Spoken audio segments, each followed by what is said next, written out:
বাড়ি ভাড়া, চিকিৎসা ভাতা সহ ৩ দাবিতে পঞ্চম দিনের মতো কেন্দ্রীয় শহীদ মিনারে অবস্থান করছেন এমপি ও শিক্ষকরা। এই মুহূর্তে সেখানে আছেন সহকর্মী শাবাব ওয়াসিক। সরাসরি যাচ্ছি তার কাছে। ওয়াসিক,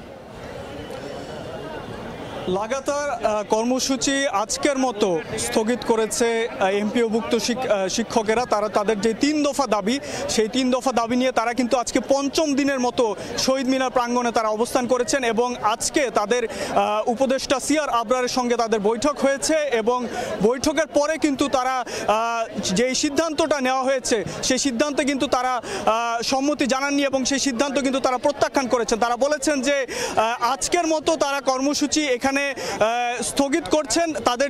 তাদের যে পূর্ববর্তী যে ঘোষণা ছিল যে ৫টার মধ্যে দাবি না মানা না হলে তারা যমুনা অভিমুখে যাবেন, প্রধান উপদেষ্টা বাসভবন ঘেরাওয়ের যে কর্মসূচি ছিল সেটা কিন্তু আজকের মতো স্থগিত করা হয়েছে। তবে আগামীকালকে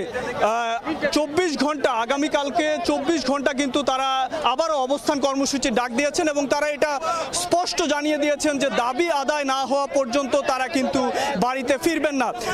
দর্শক, আবারও জানিয়ে রাখি, আজকে সকালে কিন্তু তাদের একটি প্রতিনিধি দলের সঙ্গে উপদেষ্টা সিআর আবরারের কথা হয়েছে এবং তাদের যে প্রধানতম ৩টি দাবি, বাড়ি ভাড়া ২০% বৃদ্ধি করা, ১৫০০ টাকা মেডিকেল ভাতা এবং কর্মচারীদের যেই ৫০% ভাতা রয়েছে উৎসব ভাতা, সেই উৎসব ভাতাটাকে ৭৫% করা। এই ৩টি দাবিতে কিন্তু তারা লাগাতার অবস্থান কর্মসূচি করে যাচ্ছেন এবং আজকে সকালেও তারা তাদের প্রতিনিধি দল কিন্তু উপদেষ্টা সিআর আবরারের সঙ্গে দেখা করে এসেছেন। তবে সরকারের পক্ষ থেকে যেটি জানানো হয়েছে যে ৫% বৃদ্ধি করা হবে বাসা ভাড়া, সেই ইয়াটাকে কিন্তু তারা প্রত্যাখ্যান করেছেন, সেই অফারটিকে তারা প্রত্যাখ্যান করেছেন এবং তারা এখানে এসে আজকে ৫টার সময় তারা ব্রিফিং করেছেন এবং এই ব্রিফিংয়ে তারা কিন্তু জানিয়ে দিয়েছেন যে এই দাবি তারা মানবেন না এবং তাদের যে কর্মসূচি সেটা কিন্তু তারা চালিয়ে যাবেন। প্রাথমিকভাবে তারা কিন্তু বলেছিলেন যে ৫টার মধ্যে যদি তাদের দাবি আদায় না হয়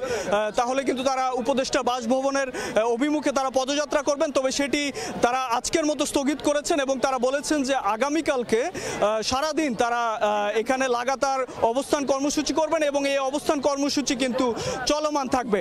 তো এই ছিল আমার কাছে শহীদ মিনার থেকে সর্বশেষ খবর। সরাসরি যুক্ত ছিলাম কেন্দ্রীয় শহীদ মিনারে।